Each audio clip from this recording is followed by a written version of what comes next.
Hello everyone! Today's video is going to be different from anything I've done in the past. Some time ago, I happened to notice there were an awful lot of books out there that were either titled Snowbound or included the word Snowbound in the title.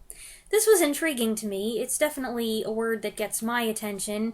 If I'm walking by a shelf of books and one of them is titled Snowbound, I'm likely to go over and say, "Hey, what's this about?" And then suddenly, I got an idea that at the time seemed brilliant. What if I tried to read all of those books? That would be fun, right? So on the first day of this winter, I began a reading project. I challenged myself to read every book I could get out of the library with Snowbound in the title. And to make it even more exciting, I decided to open it up to whatever free books Amazon Prime and the Internet Archive had to offer, which expanded the project to include 39 books. Well, it's been a long 2.5 months of reading nothing but Snowbound books. But even though at times I wanted to quit, or at least read something else for a change, I stuck with it. Through good books, bad books, books for children, books for grown-ups, a whole lot of Christmas romances, more Christmas romances than I've ever read in my life, more than I ever want to read. I filmed reviews along the way, and what I have for you today is kind of a reading diary. I know that it's a long video, and I thank you in advance for watching. I apologize for the inconvenience, and I hope that you'll stick with it all the way to the end. I hope that it will be informative and or entertaining. I did have fun doing this. I also occasionally felt like I was going insane, and it's all on tape. So let's go back in time a bit. Here are my thoughts on every book I read with Snowbound in the title. I decided that the easiest, most efficient way to cover all of these books is to just read you my notes, so I'm going to do that. The first Snowbound book I read was Snowbound at Christmas by Debbie Mason. This was published in 2015. It has 336 pages, and it's classified as a romance and a mystery, and it is a Christmas book, obviously. Here are my notes. Easy read, quick pace, engaging enough. I read most of it in one day. It's technically part of a series, but it didn't matter that I didn't know the other characters being referred to. I just skimmed the stuff with them. It's a little spicy, but PG-13 level.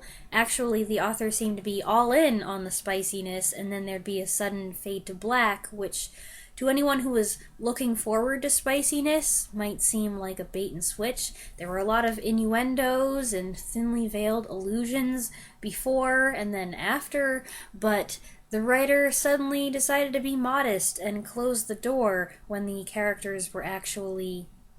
which makes it seem like she was trying to play for both teams, the clean romance crowd and the spicy romance crowd. For what it's worth, I'm a member of the clean romance crowd. Anyway, the mystery aspect was okay. The attempted murder angle was unexpected, but my conclusion is that mystery writing isn't really the author's forte. This was pretty cozy, and in my book, something being a cozy mystery takes it down a peg. I'm not really into cozy mysteries. I know a lot of people are, though, so maybe that makes it more appealing to you. This book, Snowbound at Christmas, had some humorous elements, but it also had a lot of stereotypes. As a Snowbound book, I thought it was lacking. Now, take into consideration that this was the first Snowbound book that I read, so I didn't exactly have anything to compare it to. In my opinion, though, when I had just read it, it plays fast and loose with the term snowbound, as characters only get snowed in for a part of the story, and it's not a driving force for the plot. It also happens pretty far in. So the self-centered twin sister character was obnoxious, almost too insufferable to take. I just wanted to give her a good shake. But other characters were annoying too, so wasn't exactly fun there. And if the male lead wasn't intended to look just like Henry Cavill, I'll eat my hat. That's not a bad thing, but something that I found as I read more of these books was that a lot of the guys sounded like they were written to look like Henry Cavill, which is great, very attractive, but I'd like a little more variety. My final score was that the book gets 2.5 stars out of 5, and it gets a Snowbound rating of 2 out of 10. Yes, the books are going to be rated out of 5, the snowboundness is going to be rated out of 10, just to drive you crazy. Number 2 is Snowbound for Christmas by Edna I. Mackenzie. This is actually a play that was published in 1921. It was just 28 pages long. What I wrote for this one is, should this count? I don't know. It's a play, and an awfully short one.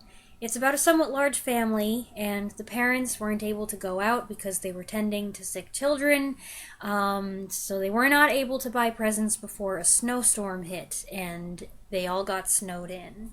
The parents and the children each come up with creative gifts they can make themselves and give each other, and they find that those are more meaningful than any expensive store-bought present. It's very wholesome, also very antiquated. This was like reading an elementary school play, and an elementary school play that was 100 years old. So I gave it 2 out of 5 stars, with a Snowbound rating of 4 out of 10. We're gonna find here, the ratings are very arbitrary. Book number 3 is Snowbound with the Boss by Maureen Child. There's no way I would have ever read this if it wasn't part of this project. It's a 296-page book that was published in 2016, and it is a romance. 296 pages, but the font was pretty large. I almost wonder if I was reading the large print edition. This was on the Internet Archive. Here's what I wrote about Snowbound with the Boss. Terrible title, but not actually a terrible book. I had no idea of this going into it because I didn't bother to read any blurbs or do any research at all, but it deals with things like unplanned pregnancy, grief, and regret over past mistakes. Early chapters are pretty spicy on purpose. There is a narrative reason for that, but it's not as explicit as it could have been, and the spiciness is toned down later on. There's a nice emphasis on family and taking responsibility and learning lessons.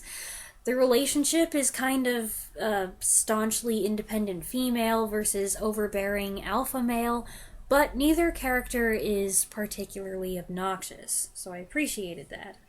The snowbound aspect is pretty well applied. It makes up the first 120 pages, and then it's frequently referred to afterward as the repercussions of what happened during the snowbound segment abound throughout the rest of the book. It's a very quick read, despite being 296 pages long. It only took me about 3 hours to read it, and I gave it 3.5 stars out of 5 with a snowbound rating of 6 out of 10.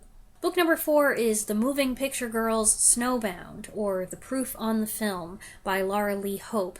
This one was published, I believe, in 1914, was 147 pages long, and I would classify it as juvenile fiction. Here are my notes.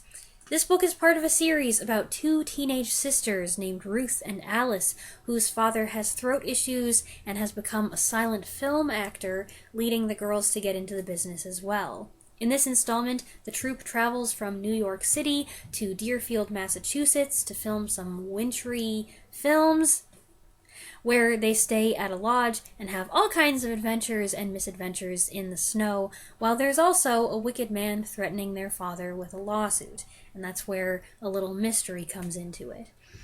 This was written by the author of the Bobbsey Twins books, maybe. That seems to be up for debate. It's somewhere between charmingly old-fashioned and dull as all get out. In a way, it reminded me of a Louisa May Alcott book, but with much less color and depth. I often struggled to stay awake while reading this one. The author jumps in a lot to explain aspects of filming, which on the one hand could be helpful if you know nothing about how early films were made, but it really makes the book sound ancient. And yes, it is old, 1914, but there are older books that don't sound as dated as this one does. The writer slash narrator has a tendency to moralize quite a bit, and in general the book would have been better without any of these interjections, but it still wouldn't have been great given how simplistic and often dim-witted the characters are. This one definitely feels like a relic of another time, and it's important to note that it's geared toward a younger, more naive audience as well. 12-year-olds perhaps, and not really 12-year-olds of today, but 12-year-olds of 1914. But it wasn't terrible. The book itself is probably, I'd give it a 2.5 or 3 out of 5, and its Snowbound rating is 7 or 8 out of 10. Lots of snow activities and snow mishaps, people getting stuck out in blizzards, getting snowed in at cabins, getting trapped in icy caves. That was good. Book number 5 is Snowbound with the Surgeon. This was written by Annie Clayton, published in 2014. It is a romance, of course, and it's only 193 pages, which is why I picked it next. I thought that it might go faster, but as it turns out, I didn't like it that much, so it actually took me longer to read until I started skimming through it. Here's what I wrote. Meh. Kind of boring, kind of corny, kind of not well written, kind of didn't make sense all the time, and I'm referring to characters' responses to each other. Every time I read the title, Weird Al's Like a Surgeon popped into my head, and I'm concerned now that Snowbound with the Soldier, which is another book on the list, will turn out to be awfully similar, because the love interest here was a surgeon, secretly, but also had military background, so it was kind of doing a 2-for-1 deal, and I just have some misgivings. I'll have to read Snowbound with the Soldier later. Much later. I don't know. Maybe now, I don't know. Whatever. As it is, I'm starting to see a pattern with these snowbound romances. A couple is stuck together because of the snow, they get the hots for each other and they act on it, but they can't commit to a relationship because of X, Y, or Z, some baggage in their past, whatever, and things get awkward, and then they slowly realize they love each other after all. Sex first, love later isn't really a trope I like, and it certainly wasn't what I was looking for when I set out to do this reading project. I didn't think that of the 39 books, roughly 30 of them would be this kind of thing. This one also turned out to be yet another Christmas book. Also a little disappointing because I was looking for something that was not Christmassy. Aren't there any snowbound romances that aren't Christmas related? That does make it feel extra Hallmarky, but there's too much spice in this for a Hallmark movie, even though the spice, again, wasn't really that explicit. Although the spice here, I'd say, was definitely more explicit than in Snowbound at Christmas, but about on par with Snowbound with the Boss. I'm going to have a really hard time keeping these titles straight. The book itself I gave 2 stars out of 5. As for the weather, there was a lot of snow, and there were a few snowy rescues, but I'm not actually clear what the title is referring to when it says Snowbound. So for that, I'm going to give it a Snowbound rating of 4.5 out of 10. Book 6 is The Case of the Snowbound Spy. This was written by E.W. Hildick. The E.W. stands for Edmund Wallace, with illustrations by Liesl Wheel. It's a 132-page juvenile mystery that was published in 1980. And here's what I wrote about it. All caps, now that's more like it! This is much better. It's a fun book with likable, wannabe detective kids, each one playing a particular role in the group, solving a mystery during a vacation week after a snowstorm's hit. The writing is humorous, with a couple comical illustrations included in each chapter. There's a code-breaking element, and the puzzles are clever, but not terribly difficult. Not that I figured them out myself. I enjoyed the characters and their interactions, and it's a good mystery, with an ex-spy hiring them to run errands, which eventually raise their suspicions. And the story goes in some unexpected directions. Apparently, it's the 9th book in a series. I believe the series is titled The McGurk Organization, and I liked it so much that if I had all the time in the world, I might read more of them. I do not have all the time in the world, but even so, I might read another. The book easily scores 4 out of 5 stars. It gets a Snowbound rating of 6 or 6.5 out of 10 because the spy is stuck in his house, the ex-spy, but the kids are mobile, and they're never snowbound, so... But the title of the book is The Case of the Snowbound Spy. It's describing him, not them, and there's plenty of snow stuff, with the snowbound element proving essential to the plot in multiple ways. So, 7 out of 10. Last week I ordered 8 books from the library, all of them with Snowbound in the title. On Friday they came in and I picked them up, and so that's going to be the next portion of the show, books that I was able to obtain physical copies of from the library. Number 7 is Kirsten Snowbound by Janet Shaw. It's only 30 pages long, and it's actually a short story, so I considered not counting it, but it's got Snowbound in the title. It had its own entry on the library catalog. It's a hardcover, published as a book, and I read it, so that's enough. This was published as a companion to the 6 main books in the Kirsten series. Kirsten was one of the original American Girl dolls, a Swedish girl whose family immigrated from Sweden to settle on a farm in the American Midwest. My sister owned the Kirsten and the Molly doll, and she let me play with them, so I was very familiar with their characters, their clothing, their stories. This was way back in the good old days of the American Girl brand. Times were simpler then. They were pricey, but they are now much more expensive, and they've expanded a ton, and they've gotten pretty ridiculous now. But this was like a little trip down memory lane. I did feel a little deja vu reading it. It was published in 2001, so there is a possibility that I might have read it shortly after it came out. Anyway, it's a good story. It's set in April, so that's different.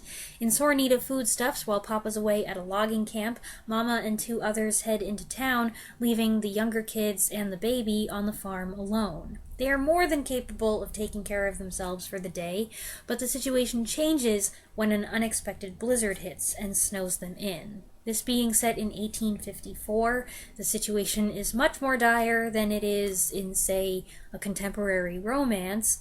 Some exciting things happen, but the young people are responsible, they look after each other, and work together to solve problems.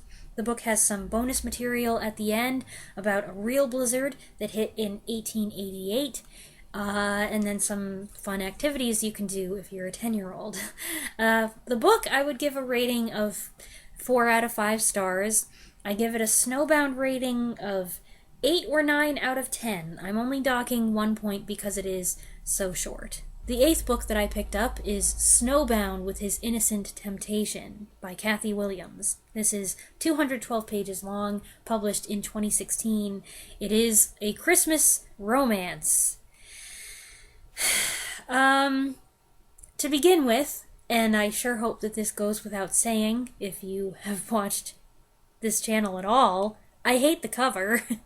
And then I flipped through the book and found an explicit, many pages long sex scene happening just 65 pages in. And then I glanced at a few more pages through the book, and I read a little bit here and a little bit there, just to get a feel for what kind of thing this was, and yeah. Also, it follows that pattern I was talking about, where the Snowbound element is just a plot device to enable an early hookup. I'm going to read the blurb on the back, and that'll tell you pretty much all you need to know. From festive fling to fake fiancé. When heartbroken, Becky Shaw retreats to the Cotswolds for Christmas, she expects to be warming herself in front of a fire, not in the arms of gorgeous Italian billionaire Theo Rushing. As a snowstorm rages outside, indoors the temperature starts to rise. It was meant to be a holiday fling, until Theo reveals he needs a fake fiancé and sweeps Becky away to Italy in his luxurious world. To protect her heart, she agrees to a relationship in name only. But as the chemistry between them crackles, how long before Theo and Becky pass the point of no return? I decided, you know what? Life's too short, I'm not going to waste my time on this. And I moved on to the next book. I am counting Snowbound with His Innocent Temptation as an entry on the list, even though I decided not to read it. So, number 9 is Snowbound Mystery. This is the 13th book in the Boxcar Children series by Gertrude Chandler Warner. It was originally published in 1968, but this is the 90s edition, and it's 128 pages long, with illustrations sprinkled throughout. And here's what I had to say about it. I hadn't read a Boxcar Children mystery in years, and the only things I remembered were that one of the kids was named Benny, and that even as an elementary school-age child, I found these books drippy. For juvenile mystery series, I much preferred things like the Judy Bolton books and the Three Investigators, but given that so much time had gone by, I was feeling generous, and I wasn't sure what to expect, and I actually hoped that this might be a charming blast from the past. But no, it was just boring. I was quickly reminded why I could only stomach a few of these as a kid. Besides Benny's voracious appetite that we hear about often, there isn't a single realistic thing about the scenario. It's got a poor excuse for a mystery, and honestly, these 4 meddlesome kids sound almost bloodthirsty for a mystery at times. They make a big deal out of nothing, and I felt bad for the poor people who they became suspicious of because they were just minding their own business. They're not doing anything wrong. I'm spoiling the book. It made me angry. and yet at other times, the mystery, it didn't just take a back seat. It was in the trunk. The idea of 4 kids going off to stay in a remote hunter's cabin for a whole week by themselves should be exciting. Insane, but exciting. However, their biggest activity is walking 5 miles to the grocery store to get food every single day. And that was just ridiculous. It is set in the fall, you might be able to tell. We got some autumn leaves on the cover, and I liked that. It was nice to see a snowbound book that did not take place in winter. Over and over again, they express their confidence that no snow will come, that it's much too early, that the weather is beautiful, but of course, it does snow, eventually. You knew it was going to happen based on the title, and there is so much snow, but it's only dangerous for about 5 pages. I don't know, it started out okay, although I immediately disliked the sentence structure, but it just got more and more absurd, and I found a detailed review on Goodreads that was far more entertaining to read than the book itself, so I would recommend checking that out. I give the book a generous 2 out of 5 stars. The Snowbound rating is 4 out of 10, I guess? I don't know. Book 10 is Snowbound with the Soldier by Jennifer Fay. I know I said I was going to wait a while to read this one after reading Snowbound with the Surgeon, but I forgot when I said that I had already ordered this from the library. So, whoops! So this, Snowbound with the Soldier by Jennifer Fay, came out in 2013. It's 250 pages long, and it is a Christmas romance. Here's what I had to say about it. Wow! This one was actually good! It's a second chance romance with 2 people who look nothing like these models on the cover. A slightly angsty but heartwarming redemption story about hope and forgiveness with good character development. It's a quick, engaging read that kept me turning the pages, and it even threw me for a loop a couple times when I thought I'd figured it all out.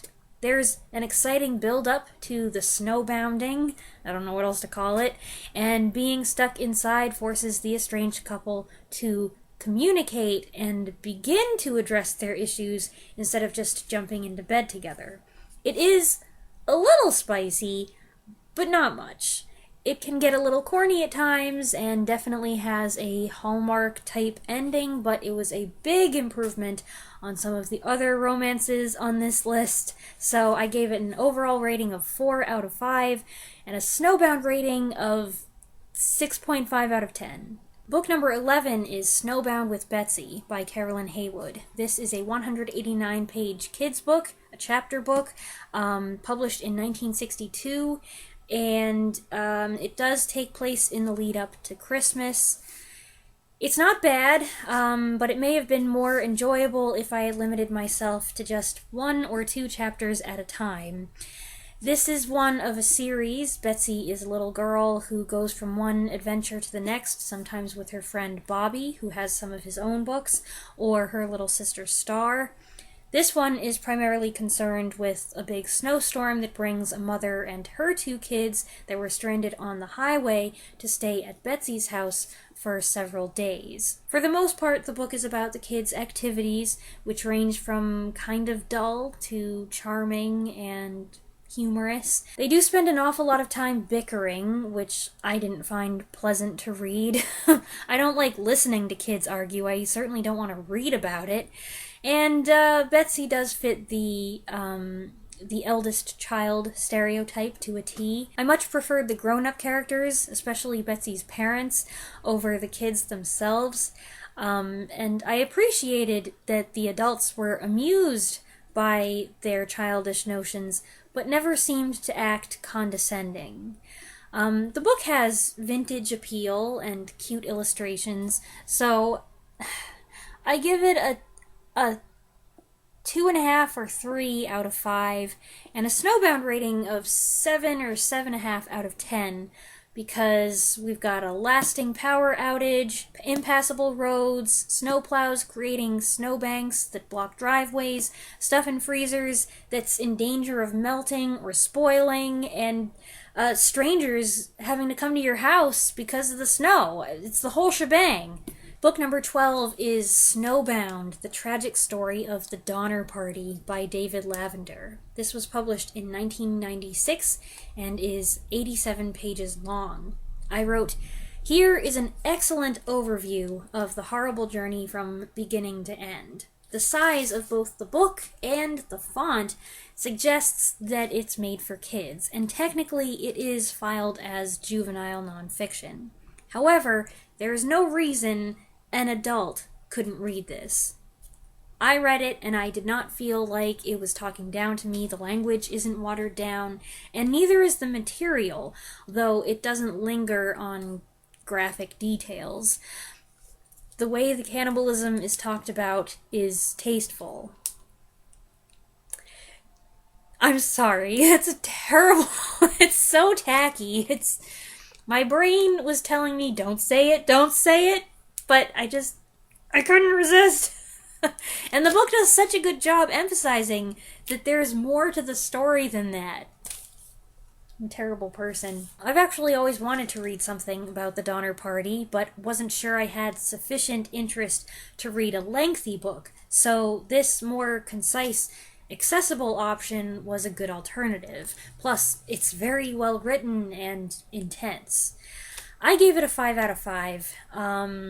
There are much lower ratings on Goodreads, and I suspect that those were added by children who were made to read this against their will. You know, they picked this for a book report or something, and it's one of those things where I feel like children shouldn't be allowed to rate things on Goodreads, because everything they rate that they read for school, they're going to give an absurdly low score because they were made to read it, and they hate everything that they were made to read.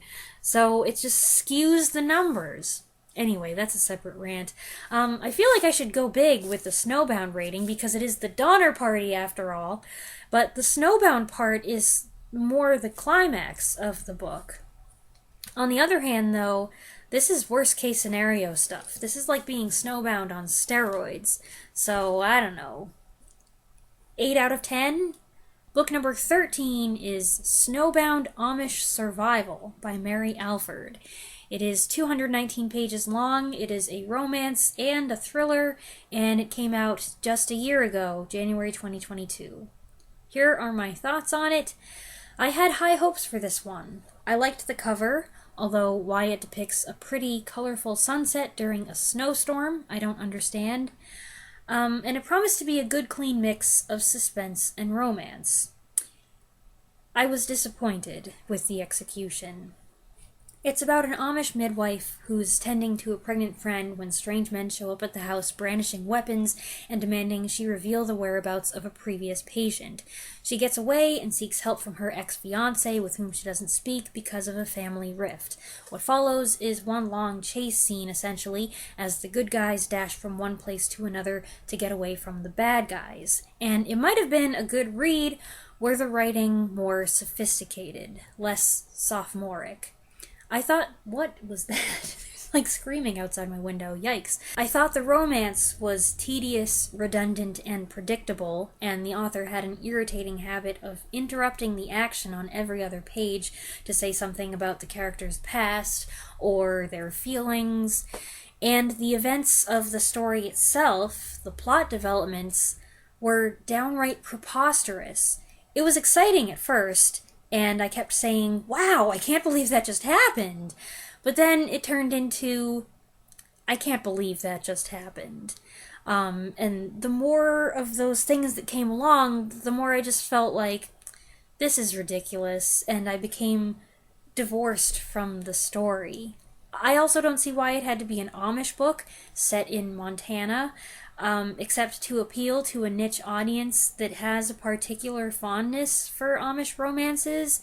That element didn't seem to have much bearing on the story, certainly not as much as I expected.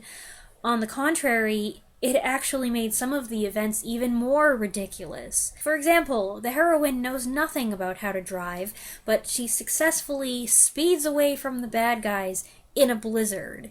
There were also more instances of the Amish shooting guns at people than I would have anticipated. There were just things in this book that didn't make sense to me. Nearly all the ratings on Goodreads are 4 or 5 stars. The reviews are very enthusiastic, but I have to give it 2 out of 5. Some shrewd editing would have helped. Change this word here, move these paragraphs somewhere else, take out this sentence, take out that sentence, take out that sentence. But there's still the narrative, still the plot twists and the details and things that just were weak. And while I appreciate that it was a clean romance, it was also a flavorless romance with forgettable characters who constantly exchange long, meaningful looks and grab each other's hands a lot. For the Snowbound rating, I'm torn because they're never really snowbound in the sense that I think of. They actually move around a lot, but the storm does prevent them from fleeing town. So 3 out of 10, maybe 4 out of 10. So that takes care of that batch of books, and tomorrow I'm going to go to the library and pick up a few more titled Snowbound, Snowbound, and Snowbound. Whoa, oh my goodness, what? I did go get those books and I'm going to start reading one of them today, but in between, I glanced at this. This is book 14, Snowbound Secrets by Jordana Pierce. It is a 103-page romance, Christmas romance, that came out late last year, and it was free on Amazon Prime. It tells how a woman seduced her hot bodyguard and accidentally got him fired, and then she bumps into him a year later when she crashes her friend's electric vehicle in the snow. As a general rule, I avoid books with covers like this. It is an indication that what's on the inside won't be to my taste, so I just skip it. But this was very short and very free, so I thought in the interest of fairness, I would at least check it out. No surprise, it seems to be very light on plot. It's more like a scenario, although I think the writer believed otherwise or was attempting to do more than that. and heavy on sexual tension and then smut. I have a threshold for explicit content, and this crosses it, so I said pass. Check out this alternate cover, though. It's a complete 180. I wonder what happened. Here we are again. Book 15 is Snowbound by Bill Pronzini. This is a 255-page crime thriller that was published in 1974. Here's what I wrote. Another disappointment.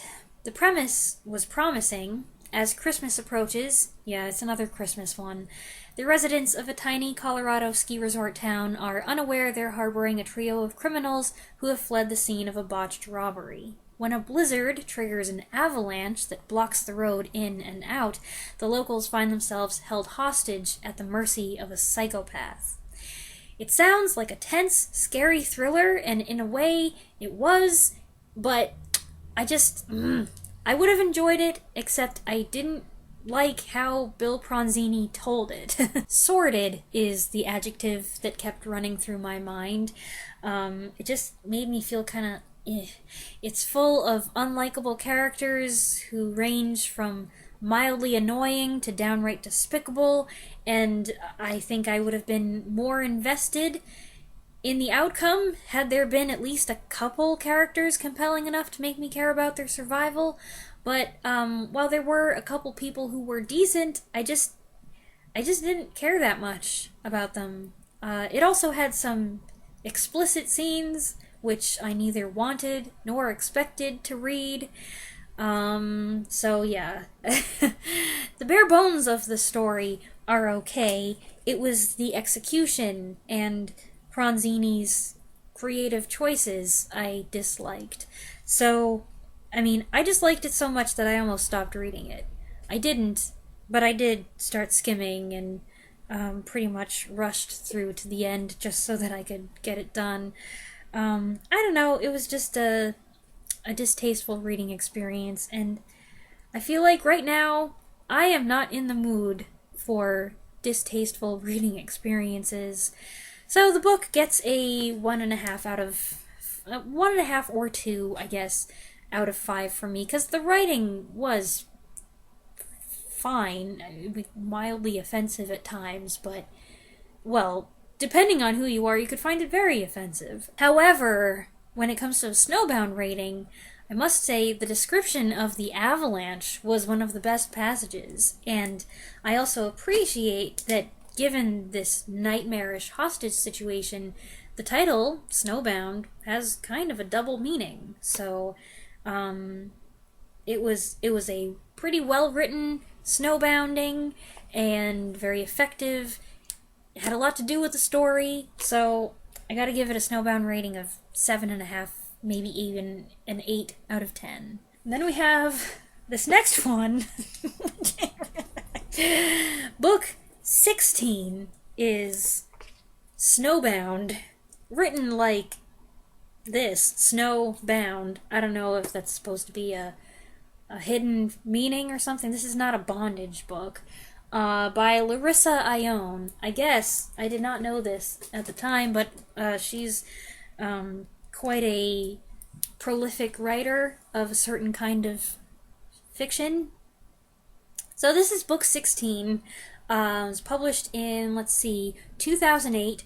225 pages? I don't know, it doesn't matter, I didn't read it. This is a romance, as you can no doubt tell from the cover, which, I don't know, do I hate this more than the cover of Snowbound, I just talked about it, what was it called? Whatever, Snowbound Secrets? Anyway, given this cover, and the fact that it says it's about a guy looking to, quote, remedy his celibacy situation, I didn't actually have any intention of reading this. Clearly, this is not for me. But I got it out of the library just so I could say, I left no stone unturned.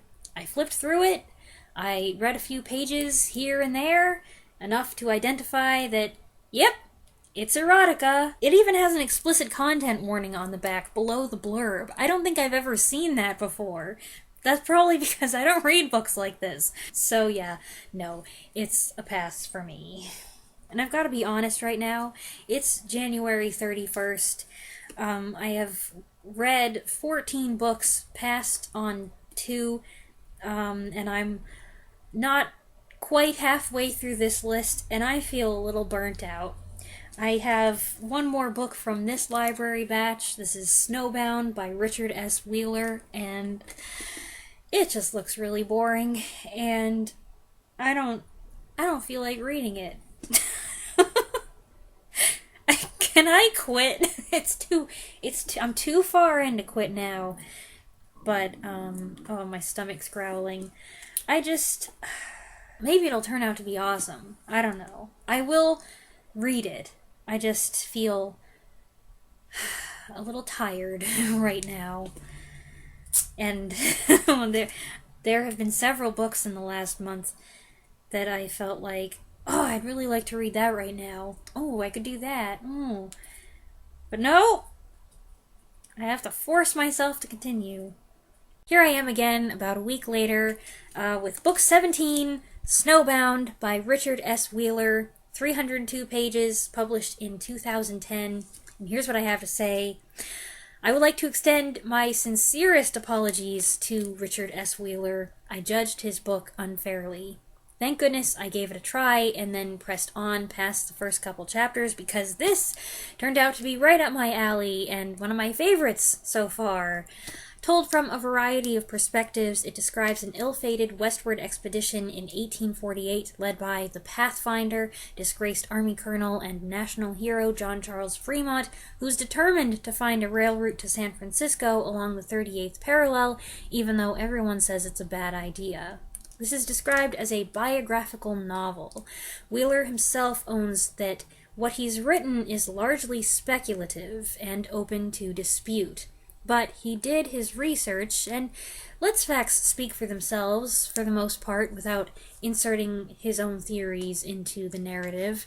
Of course, there's going to be some bias. That's why he says in the afterword that, somebody else could have written this and they might have a completely different point of view.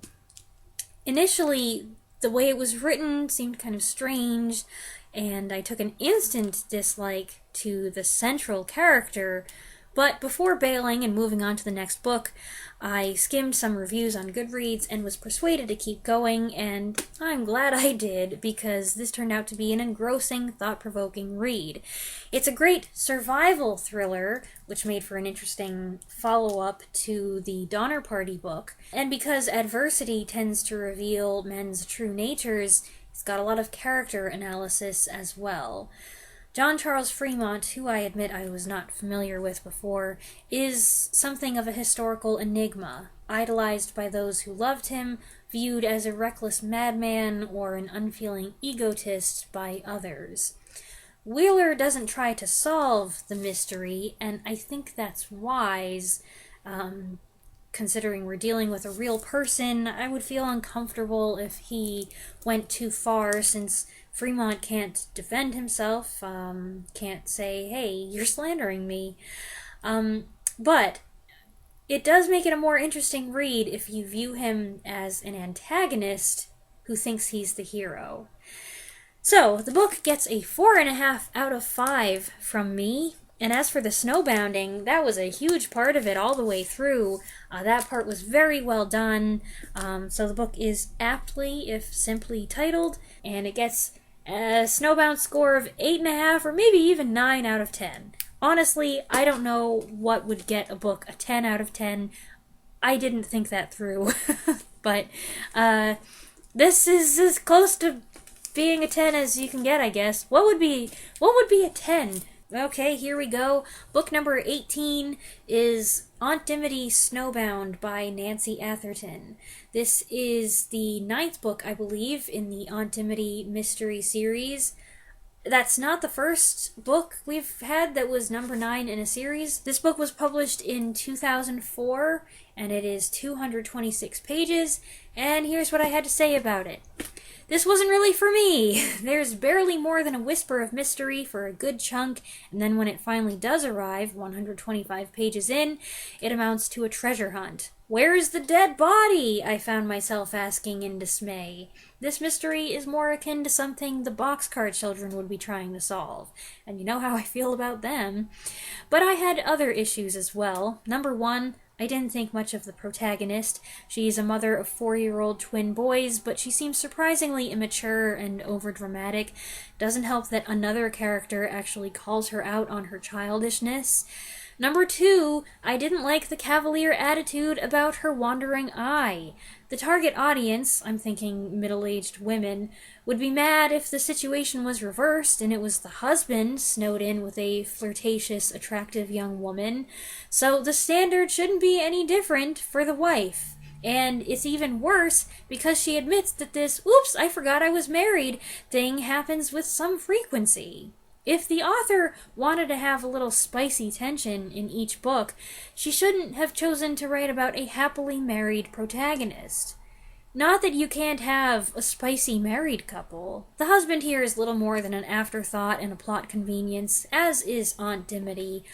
I thought that was kind of a strange concept, a ghost who communicates with the main character from beyond through a journal, but apparently it has had some success. There's a whole series of books about it, based solely on her handwriting and her words. She's likable enough, but her main function seems to be to provide exposition, advice, and convenient answers.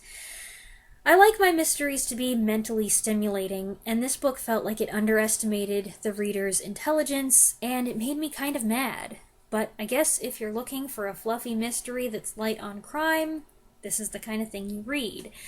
I will say the writing was witty on occasion, and it got better at the end when things took on a little more depth, but I still give it a 2 out of 5, Snowbound rating of 5 out of 10. Snowbound was the last word of the book, which was cool. Book number 19 is Snowbound with a Billionaire by Jules Bennett. This is a 196-page romance that came out in 2014. I don't think it had anything to do with Christmas. I read it 2 days ago. How can I not remember? Here's what I wrote. I can't believe this. Another second chance forced proximity romance that involves a baby? Either everybody who writes these things gets the same idea, or I just have really bad luck making my selections. Anyway, I found this pretty boring. The now overly familiar tropes felt repetitive, and even the things that were different felt trite and predictable. It had a couple moments that were sweet, but there was plenty I either didn't care about or didn't like. Also, why was this titled Snowbound with a Billionaire? It should have been Snowbound with the Movie Star, or Snowbound with My Ex, the Movie Star. Did I mention the conflict arises primarily out of misunderstandings and a refusal to communicate? So I gave it a book rating of 2 out of 5. Cliché family drama, sexual tension that wasn't engaging and got resolved way too fast, boring. Snowbound rating 3.6 out of 10? I don't know. I've been doing this so long, I can't remember what I gave other books. It's February 14th! Happy Valentine's Day! The snowbounding was yet again an excuse to bring them together so they could get all hot and bothered, and then spend the rest of the book wondering if they really love each other, or they're just physically compatible. Okay. Oh, I completely forgot that I still had this up. I just filmed my Persuasion review. Book 20 is Snowbound by Blake Crouch. This book came out in 2010. It's 309 pages long, and it is a thriller. And here's what I had to say about it. Whew, that was intense. I noticed immediately the superiority of the writing. The book is fast-paced, has a lot of action. It reads like a movie. The very short chapters feel like scenes or sequences. There are brief lulls where you get to catch your breath, but then things are winding up again, and it's back to being a knuckle-biter. What the book is about, I don't want to expound on. It might give something away, but it starts with the abduction of a man's wife and takes off from there. It does have some graphic violence, language, mature thematic content, so reader discretion is advised. If If this were a movie, it would be rated R. It hooked me from the beginning, and I enjoyed the ride all the way to the end. It was full of twists all the way to the end. I read the whole second half in one night, and it got downright scary in a few spots. I didn't expect that, but I liked it, and it even made me cry a little bit a couple times.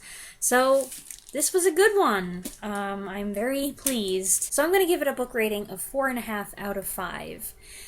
The Snowbound rating, well, that's the one thing that I feel like there is snow eventually, and there is captivity and immobility and inability to escape because of the snow, but I'm not sure the word snowbound really applies in this case.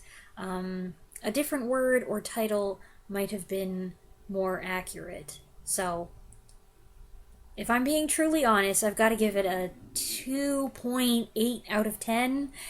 I could stop there. That's 20 books. I'm technically halfway through my list of 39 titles.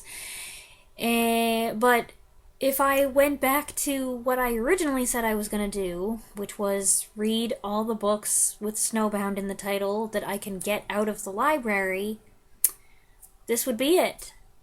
But, well, I feel like we've come this far. I might as well keep going. Book 21 is a romance titled One Snowbound Weekend by Christy Lockhart. Oh, I didn't actually read this book. 196 pages long, published in 2000. Here's what I said. Figured this would be a no based on the cover. It's not quite as smutty as some others, but then again, it's got a situation that I felt kind of weird about. A wife with amnesia, I wrote that wrong. It's an ex-wife with amnesia who doesn't remember that 5 years ago she walked out on her husband. Now she shows up and they're stuck together and she keeps coming on to him and he's having a hard time pushing her away. Something disturbing about that situation. I got to about 20% and quit. I did skim ahead a little bit, didn't have to go very far to see, yep, this gets worse. And also, I was bored. I knew exactly where it was going from, 3 pages in, and I didn't care for it. It's yet another book where very little actually happens, but there are pages and pages of thinking and remembering and reacting, building up to one or more badly written and unappealing love scenes. So this was another I passed on. Which is good. The more books that I can pass on, the sooner I can be done with this whole thing. I'm having fun. I really am. Book number 22 is another one that I didn't finish. The Statesman Snowbound. This was written by Robert Fitzgerald. I found it on Overdrive. It is 117 pages long, and I believe it was published in 1909, although it might have been a little bit older than that. I'm not sure where I got that number. Dropped this 43 pages in. So boring. It's a group of politicians stuck together on a train, eating and drinking and swapping stories. I couldn't for the life of me figure out what the tone was supposed to be, but 2 of the men are named Senator Pennypacker and Colonel Many-Snifters, which sure screams satire to me, but maybe, I don't know, it was just all over the place. One of the stories was humorous, but the thing is, well, I think a couple of them were supposed to be humorous. There was only one that I found moderately funny. But the thing is, there'll be something kind of funny in one chapter, and then in the next, there's a discussion that is blatantly racist. So, it was dated and offensive, in addition to being so dull that every time I tried to read it, I ended up taking a nap. And I don't mean like, oh, I struggled to stay awake. I mean, I slept for a good 15 minutes the first time. I slept for a whole hour the second time. And it was not working. I didn't care about these old fogies and their Civil War stories, their poker stories, or their one time I was so drunk stories. So even though I was almost halfway, it wasn't worth it to me to finish. So I didn't. Book 23 is, let's see, Snowbound Miracle Marriage by Sarah Morgan. This one is a romance. It is a Christmas romance. It's February 21st today, and I guess we are far enough away from Christmas now, or the post-Christmas haze now, that I don't mind reading the Christmas romances so much anymore. I don't know, there's some strange psychology there. This one was 291 pages long, but it's large print, so if you adjusted it, it would probably be more like 200, which is about the length of a lot of these things, and it's very manageable. This one came out in 2010. Here's what I wrote. So this one was pretty good. Not great, but not terrible, and I liked it better than several other books on this list. It is yet another second chance romance with a couple that had been together before, and again, there are kids in the picture who help soften the guy's heart. This time, though, it's his brother's kids, so at least it's a little different, and they were great. I loved the kids, especially the boy, Alfie, who is 10 going on 50. He's very self-aware.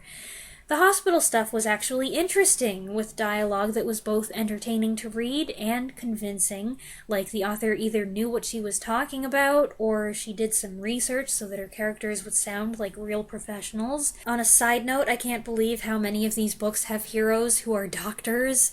Tall, muscly doctors who are great with kids. Apparently that's the presumed ideal for women who read romance novels with Snowbound in the title. Another thing I noticed that a lot of these books have in common, a surprising number of these books, is a consistent and clearly positive emphasis on pregnancy, unexpected, unplanned pregnancy, motherhood, marriage, and family.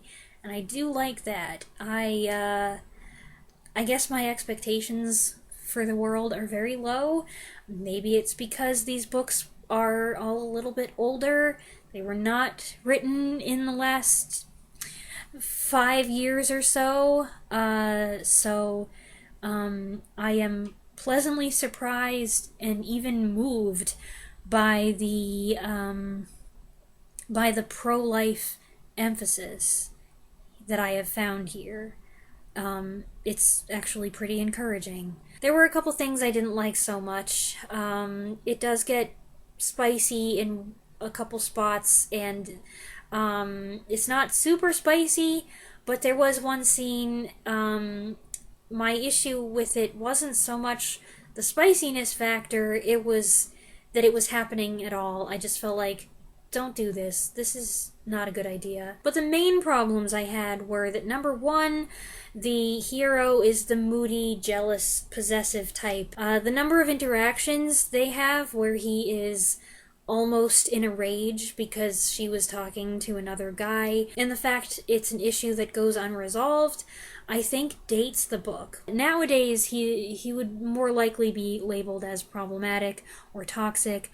I try to avoid those terms myself, but I don't like the behavior that he exhibits. Really makes him seem like a jerk. The other main problem I had with the book is that nothing about its packaging makes any sense.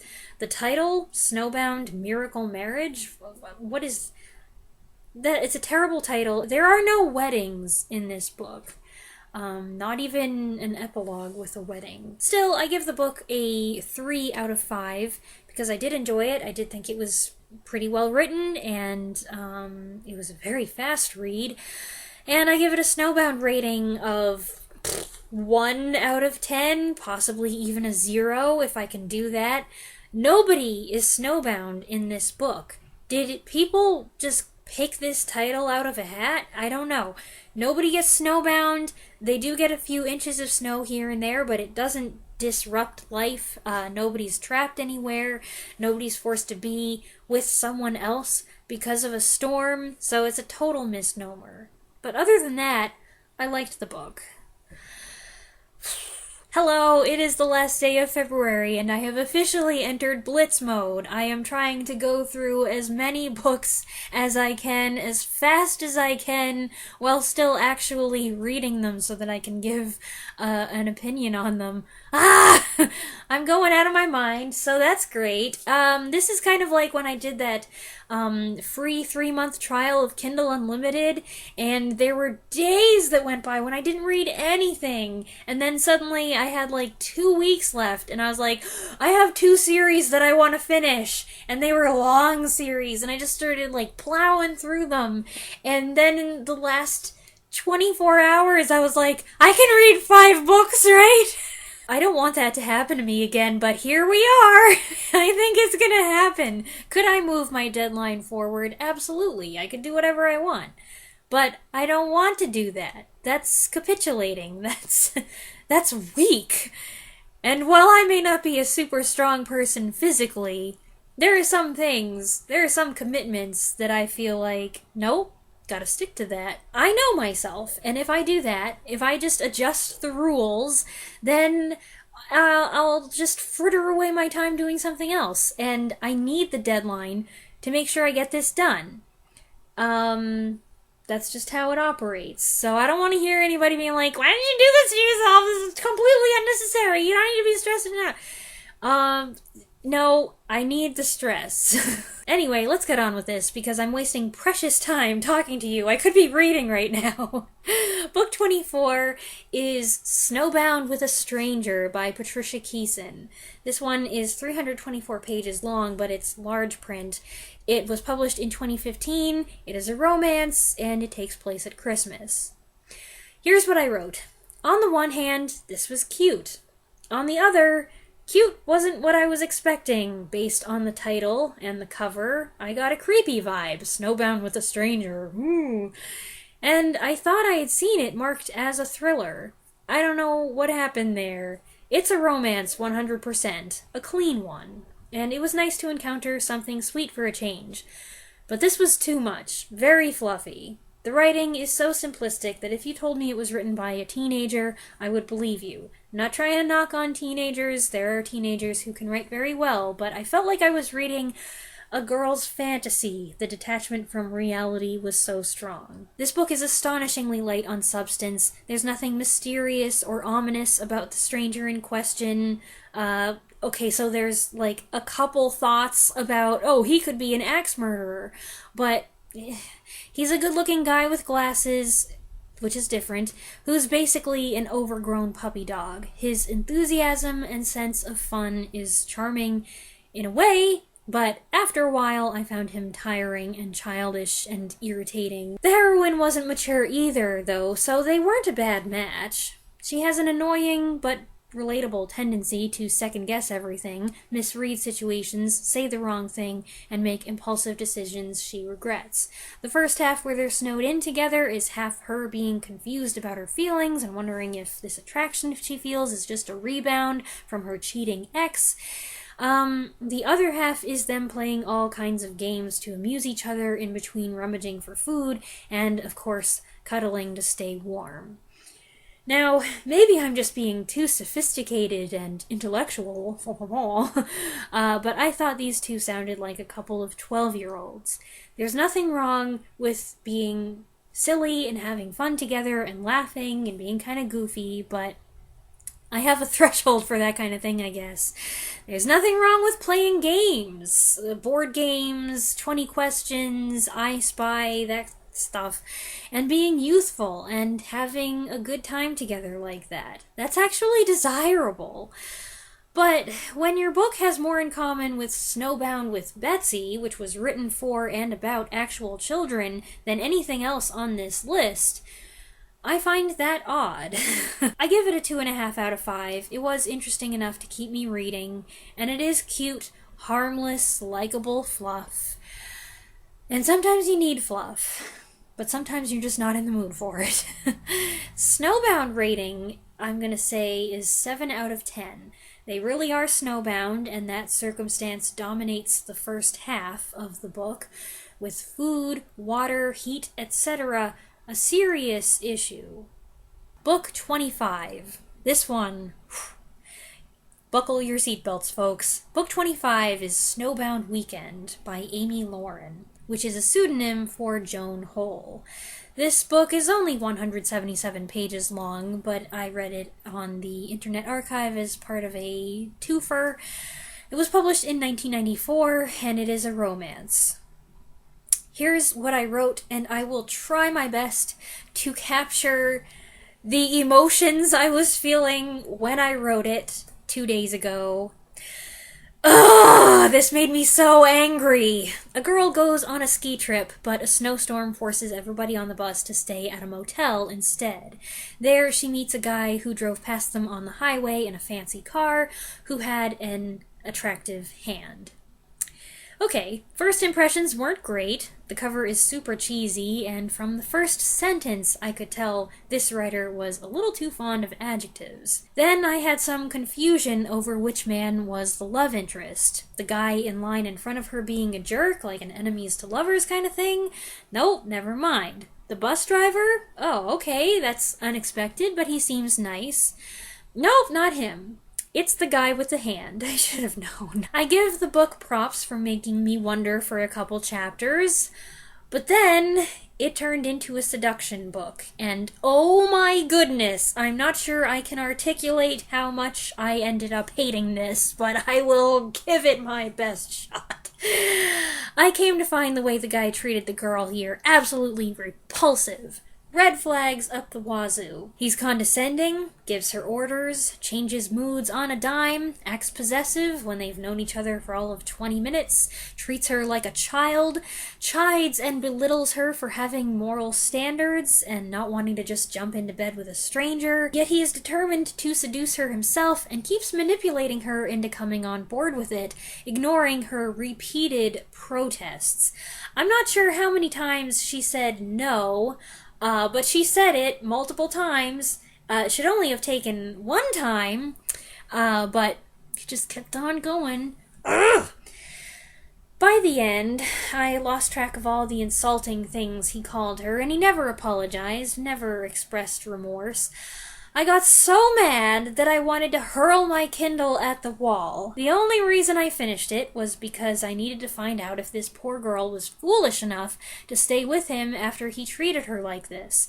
Spoiler, because you're not going to read this. I sure hope you're not going to read this. Yes, she was foolish enough. Actually, I wanted to know if he turned out to be a psychopath.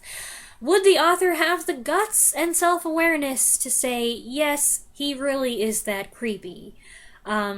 He kept putting his hands on her neck and squeezing her head, and every time he did it, I was just like, ugh, stop, you are, no, ugh. The fact it does not end with them parting ways, or him being arrested for trying to kill her, but rather it ends with an absurdly cutesy happy ever after, just made me feel sick. This was irritating, illogical, demeaning, shallow, and I feel like that's only the tip of the iceberg. Reading this book raised my blood pressure, and I am under enough stress. Remember that nosebleed I had the other day? No, it was not related to this. The best thing I can say is that at least it was only 177 pages long. Another 30 pages, and I may have thrown the Kindle. At least the love scenes weren't too explicit, but they were boring, and they were unpleasant, because the guy's a jerk in the bedroom as well.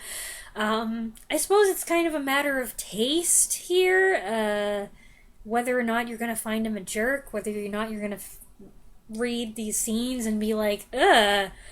But I was put off, and I wonder if the author was aware of this, and that's why she glossed over some things as quickly as possible. I'm not going to go into detail here, but just... So I give the book 1 star. I would give it 0, but 1 is the lowest I can go. And a Snowbound rating of 5, I guess. The stuff with the bus in the snowstorm was pretty good. By the way, it includes a very, very subtle reference. I believe it was a reference to Jane Eyre, because the guy says his mom's pen name was Janet Elliott. And I was like, I see what you're doing there, book. It's not going to work. You're not going to win me over with that.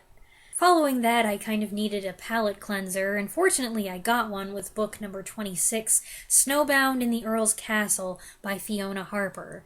This one's 183 pages long, it was published in 2012, and it is a romance that takes place in the lead up to Christmas. Here's what I wrote.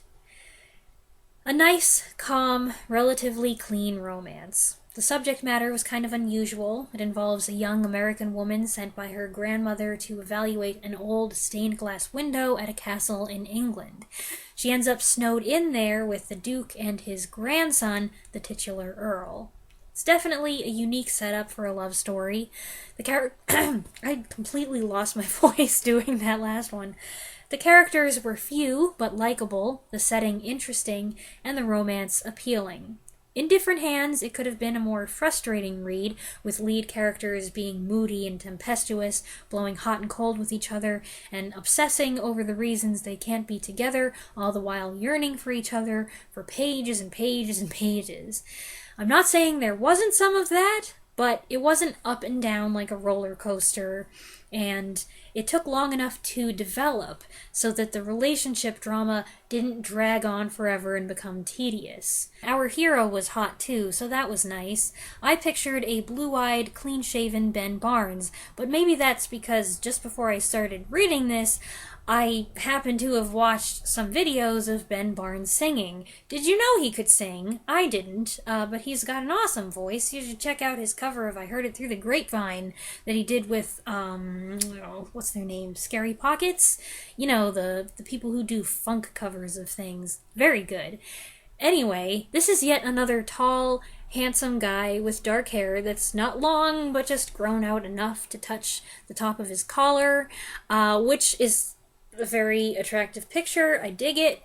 But it is funny to me that all these guys sound the same. Based on the descriptions, they all look more or less the same. This one, he doesn't have muscles. Well, I'm sure he's not a pathetic weakling, but he's not like, whoo. You know, I'm kind of bored with that, so maybe that's why I found this guy a nice change of pace. But where are the blondes? I give the book a rating of 3.5. It would be a 4, but the window plot could have been a little more engaging, and it could have used a couple more characters, so I can't truly commit to a 4. Snowbound rating, same thing. I don't know what to say. Kind of 3.5, because the snow isn't a huge deal. Once again, it's the device that forces our heroine to be in close quarters with the hero. Although, at least in this case, it's a huge castle, not a little cottage.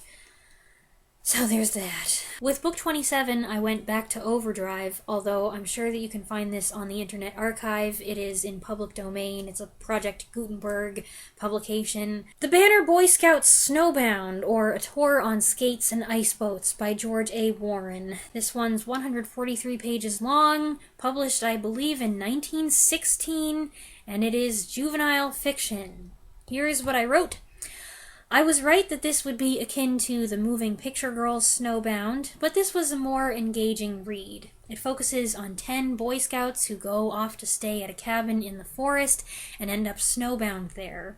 The plot involves a little mystery, but mostly it's about these boys being model citizens and do-gooders, fine, upstanding young men in the making who are merciful to their enemies when they're in a pinch. Clearly, these individuals are intended to be good role models for adolescent readers. The parts with the hiking, hunting, tracking, etc. weren't that interesting to me, and I'm in beast mode now anyway, so I skimmed those. But the dialogue, while a trifle overwhelming at first, because it just jumps in there and they're all talking to each other, and I'm like, I don't know who you guys are, what's going on? Was actually fun at times, and the featured characters were rather likable, especially the one they call Bobolink. So, I give it a book rating of 2.5 or 3 stars. There's a lot that I skimmed, with a clear conscience, but still, 3 stars feels a little disingenuous, but doing that anyway. Snowbound rating 5 stars. The storm doesn't hit until halfway through the book, but then it's all about that and the aftermath. So that's book 27. How many do I have to go? Hello, hello, hello! It's Thursday, March 2nd, meaning it's been 2 days since the last update, and I've read 4 more books! Book 28 is Snowbound Bride-to-Be by Kara Coulter. It's 184 pages long, was published in 2009, and is a Christmas romance. Here's what I wrote. This is why I'm determined to keep going with this project. As subpar as some of the offerings have been, there are still pleasant surprises and stories that have the capacity to be meaningful, despite cliches that at this point are becoming nauseating. This book has more than its share, and 2 pages in, I was like, this is awful! Yet again, we have a tall, dark-haired, muscly man. Yet again, we have a grumpy guy and a baby, his niece this time. Yet again, the snowstorm acts as a catalyst. The title, Snowbound Bride-to-Be, doesn't make any sense. The Hallmark movie vibe is strong here. The hero's name, Ryder Richardson, made me roll my eyes. The heroine's point of view had some annoying traits, and the first 45 pages only covers 10 or 20 minutes of real time. I almost bailed on this one, but I kept going, and I found there was something about this story that touched me. Both characters have tragedy in their pasts. They're dealing with their grief and disappointment in different ways, and the road to a relationship is a difficult one because they're not on the same page at all.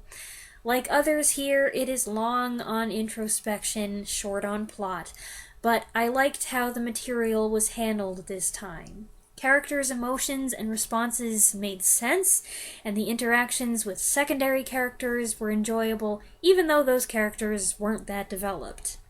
It's far from being a great book, but at a certain point, it hooked me. And then it made me blubber, and I've always got to give props to a book that makes me cry.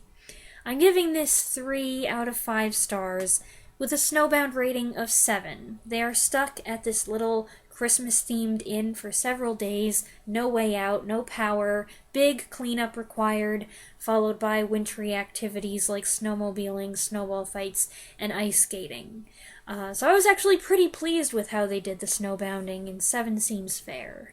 Book 29 is Snowbound with Her Hero by Rebecca Winters. This one's 185 pages long, was published in 2011, and is another Christmas romance. Here's what I wrote. Meh.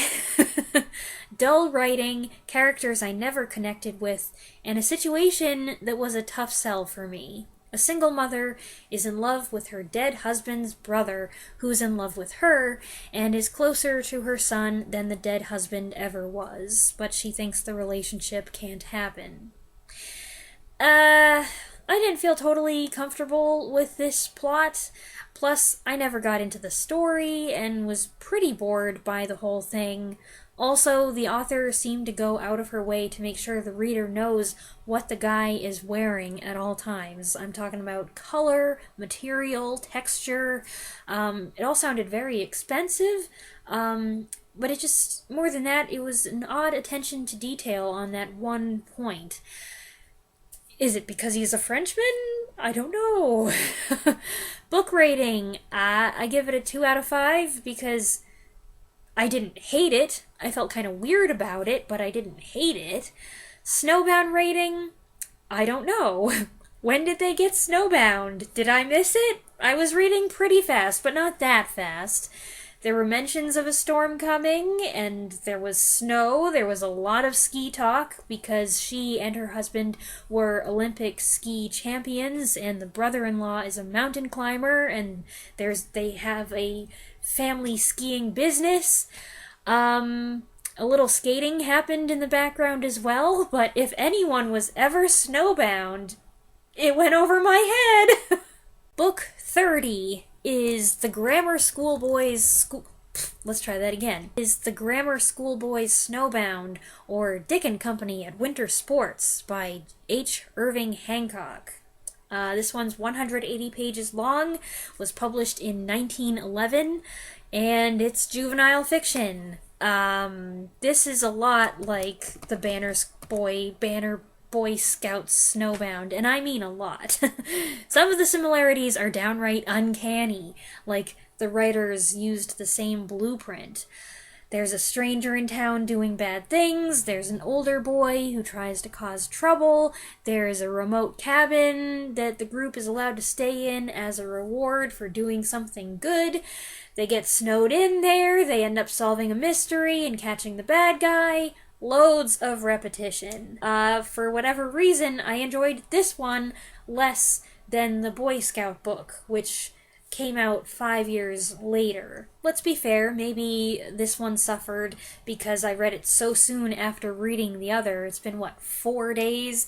So that one, even though I kind of skimmed it, was still very fresh on my mind. I skimmed this one as well, but I looked at every page.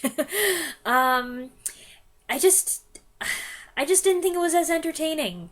Not that the other was great, but this group of 6 12-year-old boys wasn't as likable or as interesting. None of the kids stuck out except for Dick, the responsible and kind-hearted leader, and also this whiny little egotist who kept hanging around. They called him Hen, and he was obnoxious. I don't know how I would rate this. It seems a little unfair to give it any kind of official score because I did read it in an hour. But if I were to give it a rating, it would probably be 2 out of 5 stars. And I'd give it a Snowbound score of... If we're being relative, I gave the Banner Boy Scouts Snowbound a 5 out of 10, so I'd probably give this one a 4 out of 10, because it didn't do as good a job with it. Book number 31 is Snowbound with Mr. Right by Judy Christenberry. This one is 296 pages long, but it's large print, so it's significantly shorter than it sounds. It was published in 2008, and it's a Christmas romance. Really getting tired of this stuff. Here's what I wrote. Boring and predictable. It feels like the novelization of a Hallmark Christmas movie. The heroine's parents died, leaving her sole owner of their general store in Podunk, small town USA. Enter a rich city guy whose grandfather runs a big successful department store, but has for some reason sent him here to learn some business hands-on during the holiday rush. I'm pretty sure I've seen this movie. The book is bland. The writing style is simplistic. I felt like it was written for a 5th grader. It's littered with mind-numbing exchanges and tedious, unnecessary details, especially about meal prep. There are so many mundane cooking scenes here, and it's not even good advice. You could not learn how to make a good steak dinner from reading all of this description here. Also, the guy did a lot of things that kind of ticked me off. There's nothing huge, I wasn't enraged, but it's little presumptuous things that bothered me, and if I were in her shoes, I'd feel like, you know what, let's add all these things together. No, he's kind of annoying. He kind of doesn't do what I want him to do, and then does what he said he wouldn't do, and ooh, that really bugs me. But she's bothered by it a little bit, and then eventually she gets over it. So I'm going to give this a book rating of 2 out of 5, which again seems too generous, but I didn't hate it. Snowbound rating, 2 out of 10. A ton of snow gets dumped on them overnight, and they end up stuck in her house together, but she stays busy with her stuff, and he spends the whole time reading a mystery novel he borrowed from her, and they never name the book, they never drop the author's name, but they sure do talk it up a lot, and I would really like to know what book he was reading. The snowbounding happens in just one chapter and is relatively insignificant. It could be taken out of the book and it really wouldn't affect the plot or the relationship. So to call the book Snowbound with Mr. Right really seems like a misnomer. I've got a week left and I think I can do it. I'm not a quitter, so I'm definitely not going to give up when I've come this far. I just, man, I have had so many conflicting feelings as I've done this. When I read a good book, it's like, this was a good idea. I'm glad I did this. Reading books that I never would have considered otherwise. And then I read something that's just not good or ultimately a waste of time, and I feel like this was a terrible mistake. Why did I do this to myself? It's completely unnecessary. Nobody asked for this. Is anybody even going to watch this video? That's probably going to turn out to be 2 hours long. My longest video is going to be one where I just read a bunch of books that made me miserable. But I think it's been a good exercise.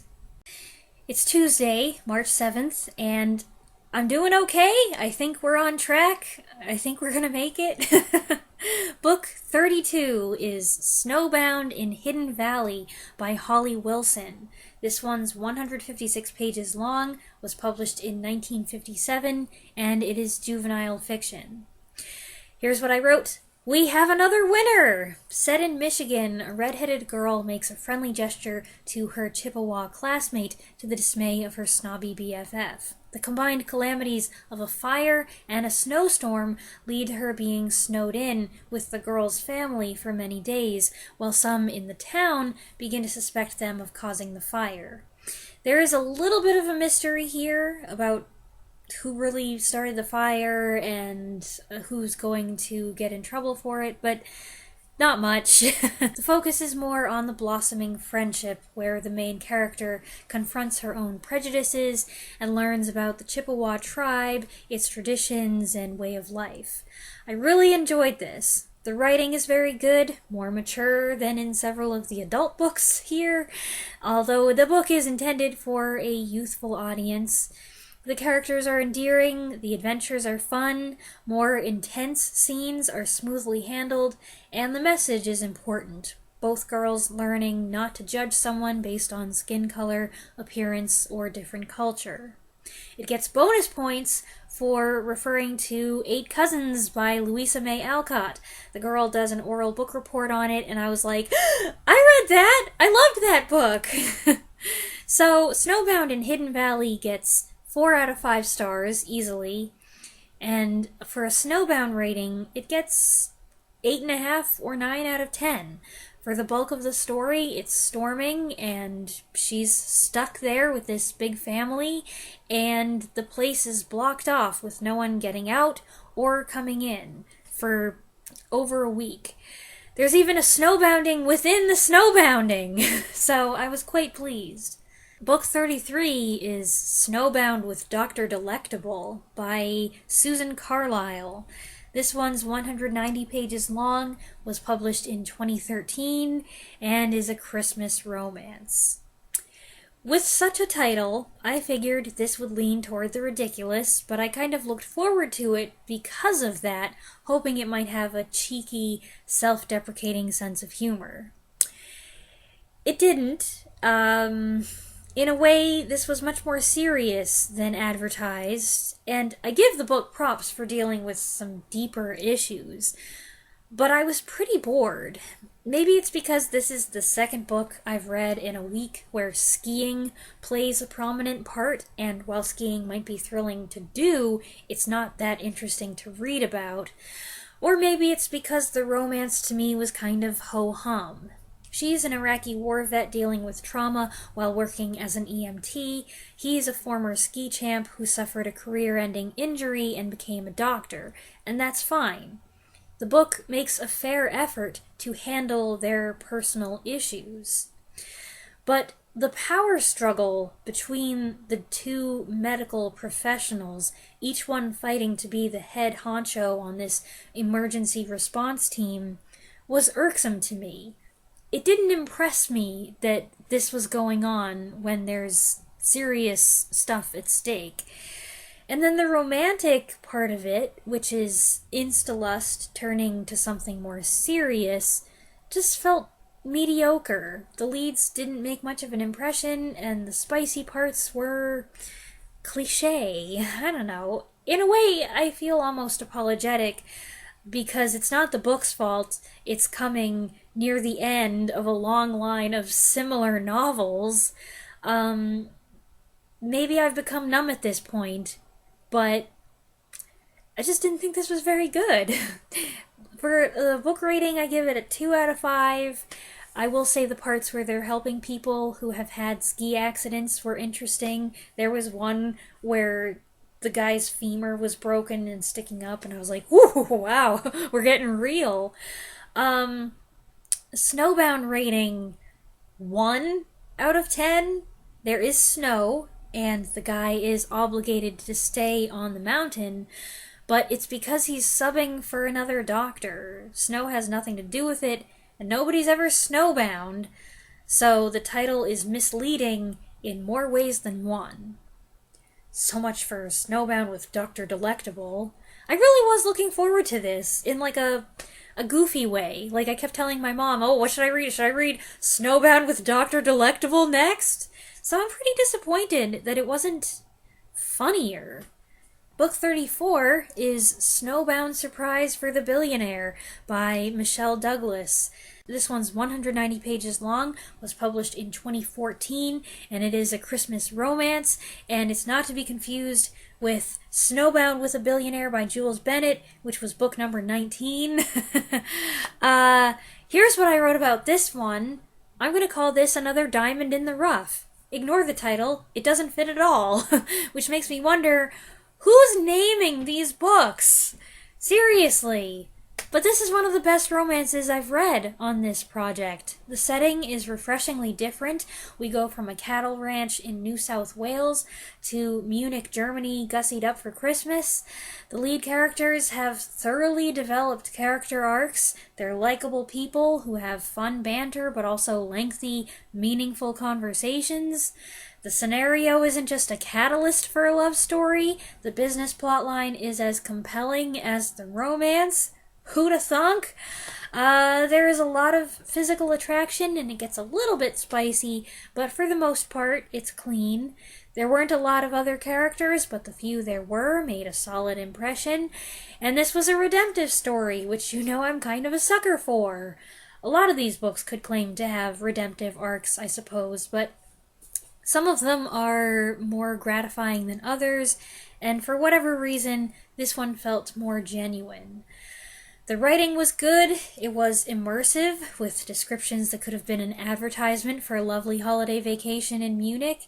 The story was both charming and weighty, and the freshness of the material was just what I needed this late in the game. And yes, I did occasionally try to read the dialogue in an Australian accent. So the book gets a 4 out of 5. The only hiccup comes when we circle back to that title. The guy's rich, but I'm not sure he's a billionaire. And he wasn't a billionaire in Snowbound with a Billionaire either. He was just a movie star. The other more important issue, though, is that there is no Snowbound surprise. There's snow, and the heroine gets excited because she's never seen snow before, and there's a trip to the Alps that involves some snowy activities, but Snowbound, no. That does not apply here, so unfortunately it gets a 1 out of 10 Snowbound rating.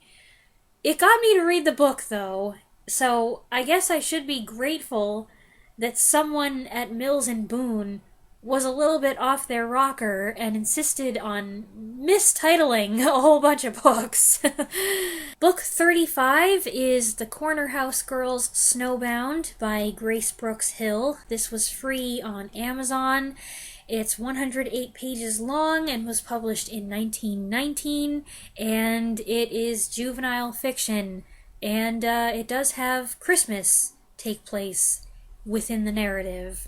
Here's what I wrote. Well, what do you know? As I suspected from the title and the year of publication, this is a lot like those other very old books I read, The Moving Picture Girls Snowbound, The Banner Boy Scouts Snowbound, and The Grammar School Boys Snowbound. Darn, I was gonna try to just rattle them off.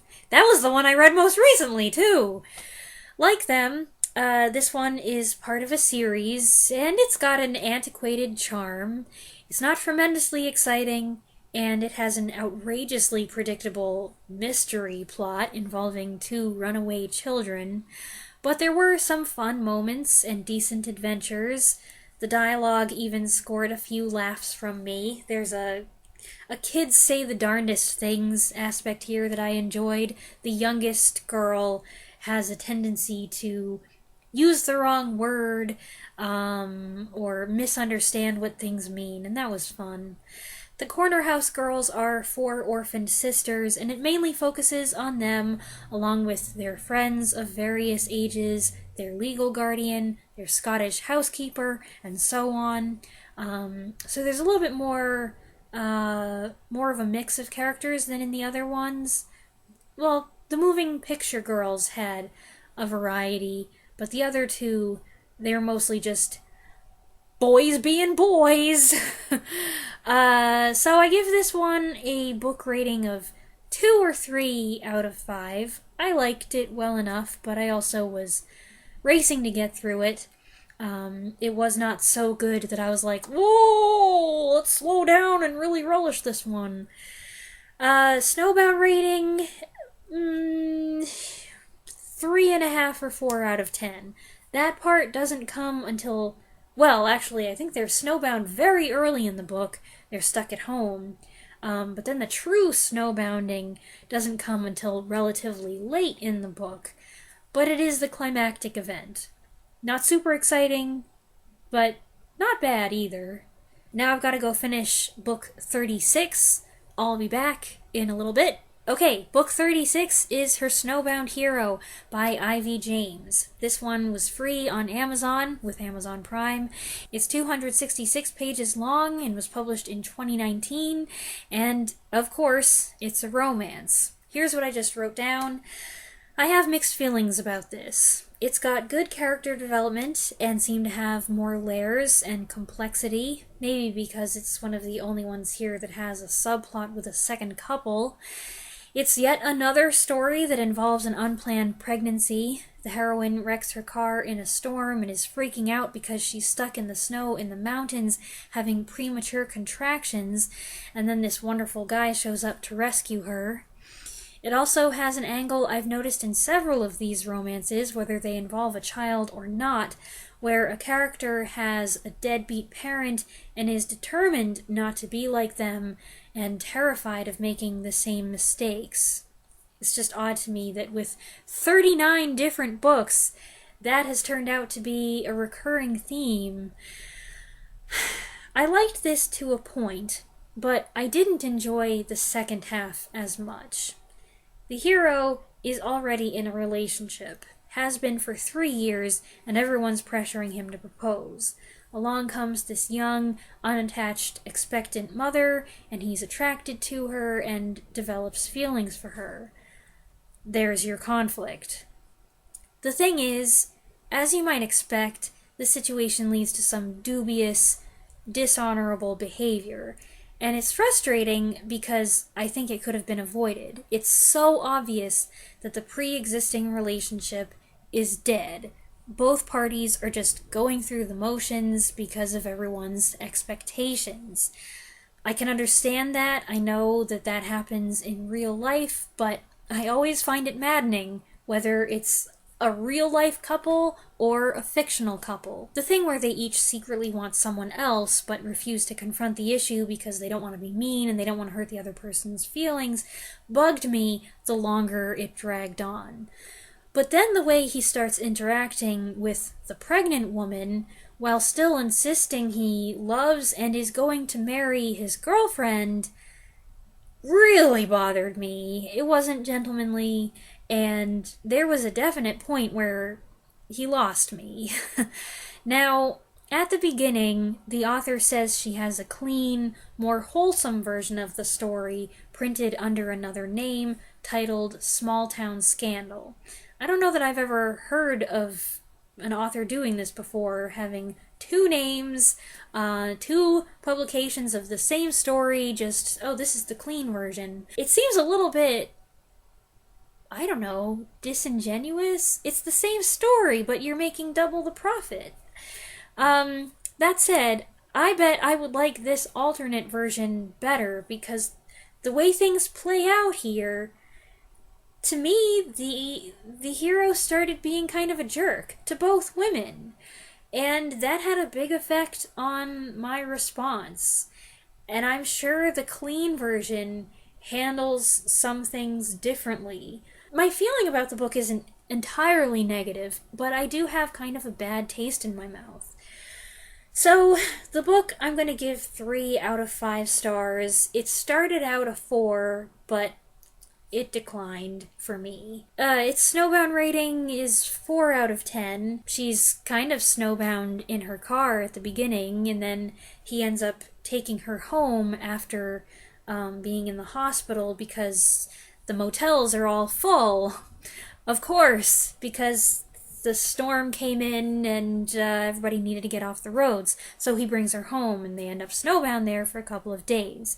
So the word kind of applies, but in a limited capacity. So 4 out of 10 seems fair. So now I only have 3 books left. I'm almost giddy with anticipation of having this whole thing done. But I only have like 2 days in which to read those 3 books. So I'm a little bit,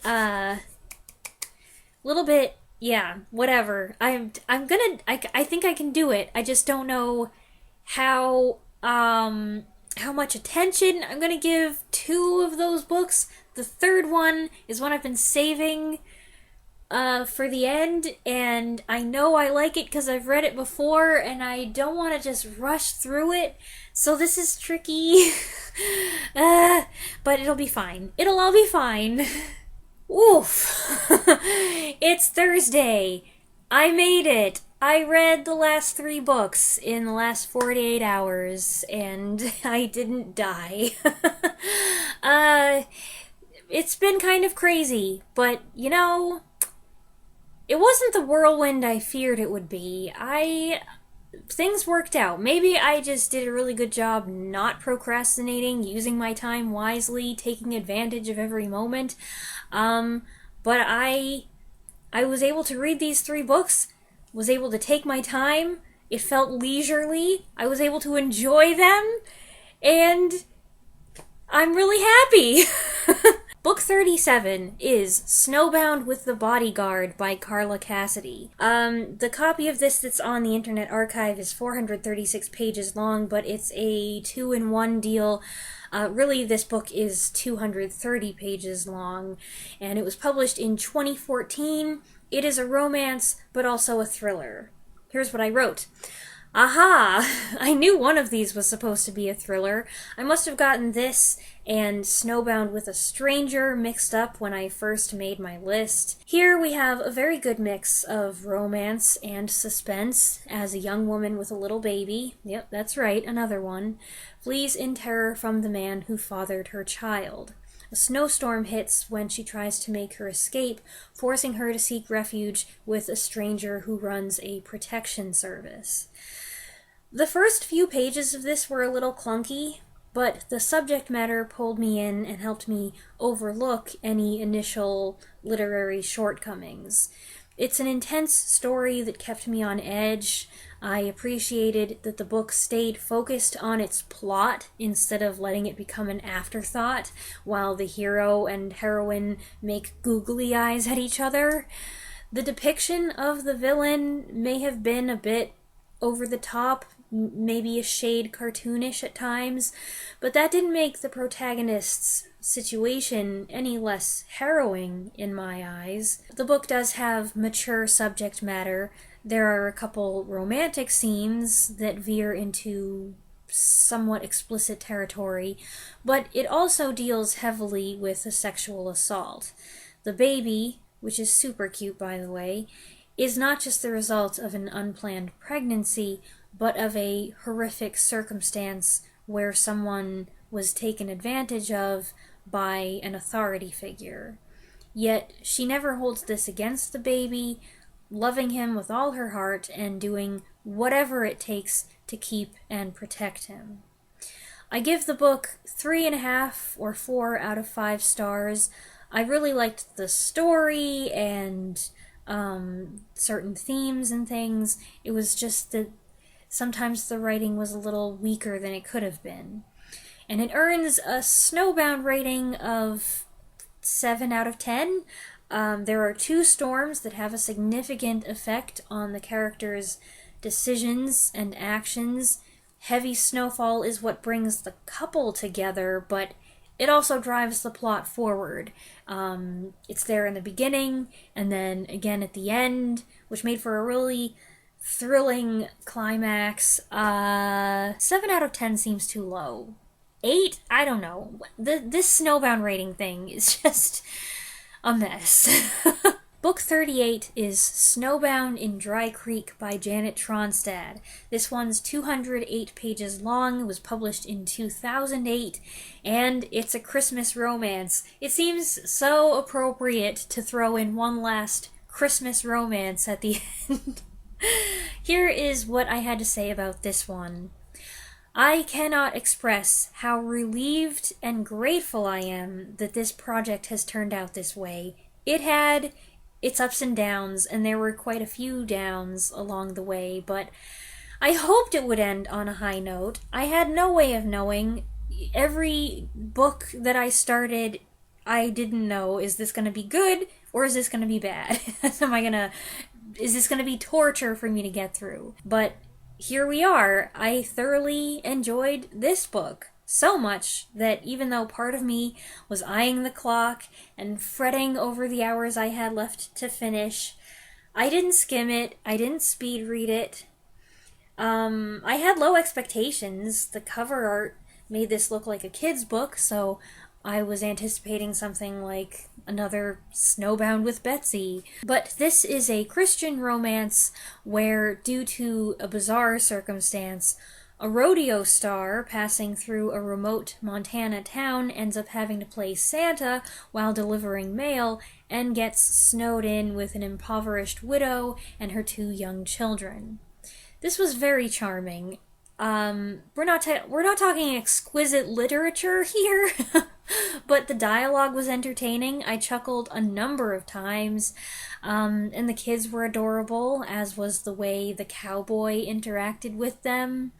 The Christmas celebrations were sweet, and so was the development of the love story. This is clean Christian fiction, so it's not spicy, but it does have some flirty and romantic moments that make you go, "Aw." And obviously, as I think my responses to some of the other books here indicate, I prefer a wholesome, less is more literary romance. I give the book 4 out of 5 stars, I think. It did kind of drag on near the end. I kind of felt like this story should have been over 20 pages ago. And it gets a Snowbound rating of 8 out of 10. They really are snowbound with no electricity, having to make do with what little they have, and the snowbounding takes up the bulk of the book. I know this one wouldn't be everyone's cup of tea, but I really liked it. It gave me a warm, fuzzy feeling. I've got 1 book left, and I purposely saved this one till the end.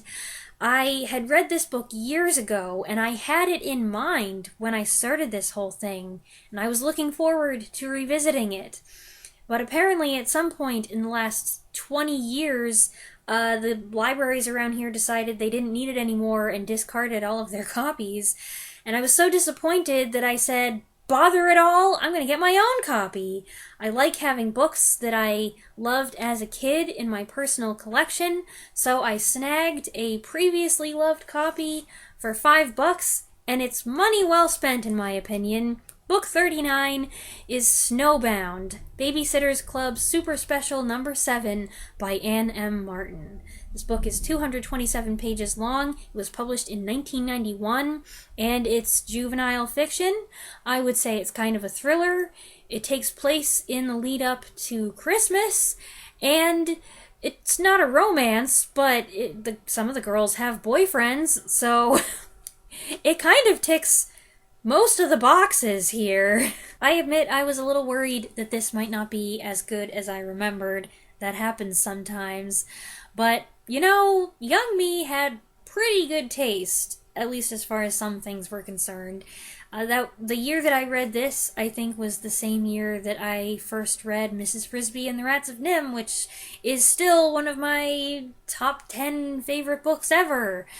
It did take me a few pages to get back in the groove, to reacquaint myself with all the characters, and some characters I remembered very distinctly, others I'd forgotten about, so I had to meet all of them again, and also get used to the writing style.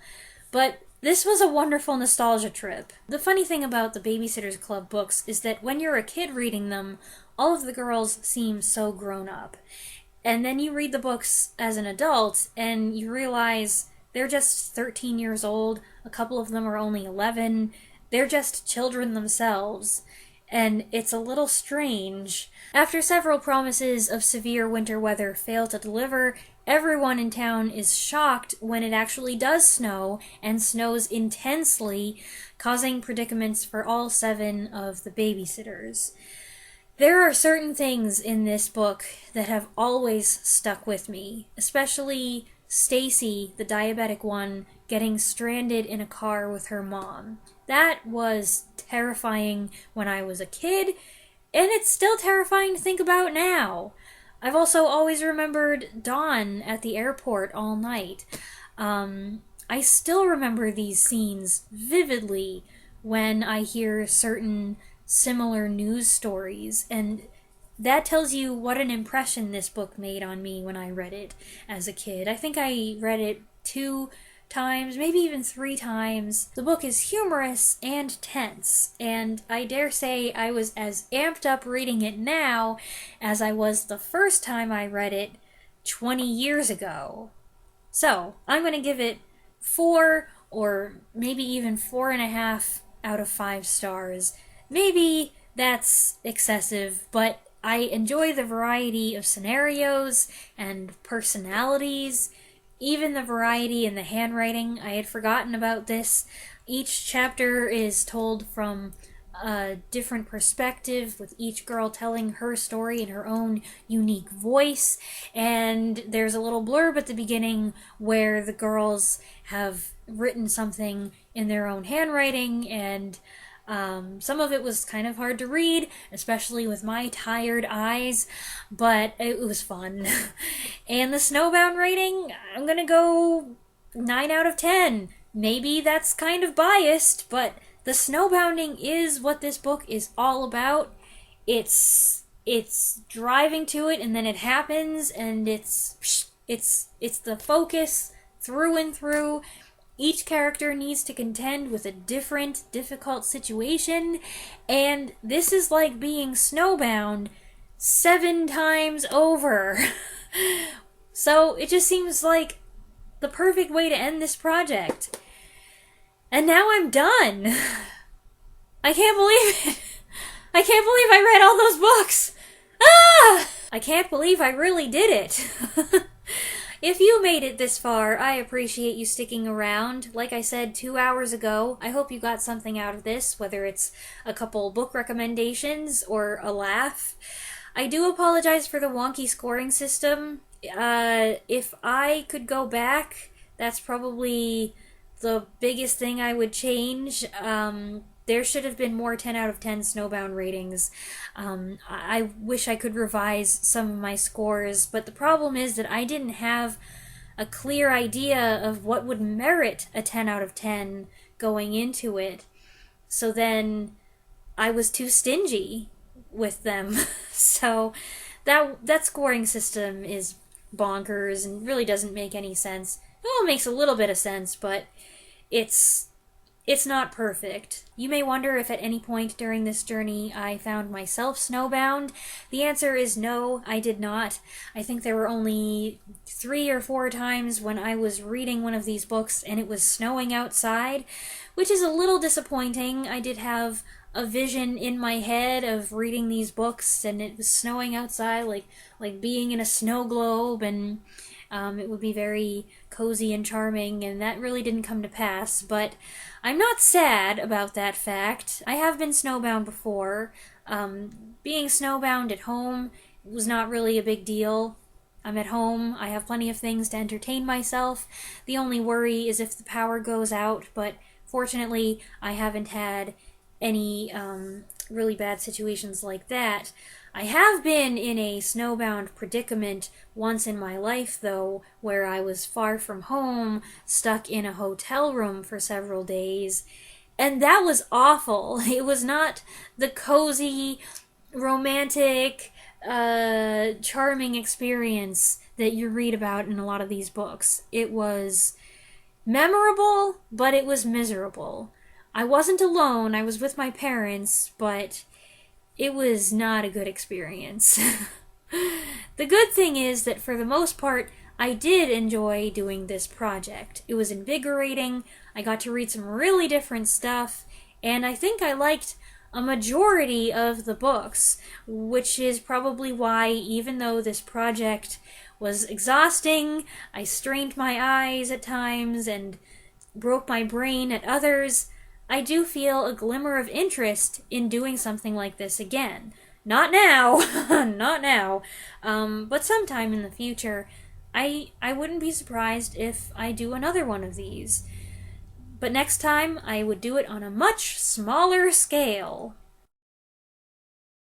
Editing Weaselberry here, I just made the disquieting discovery that there are 17 Snowbound books on the Internet Archive that I somehow missed. I don't know how this happened.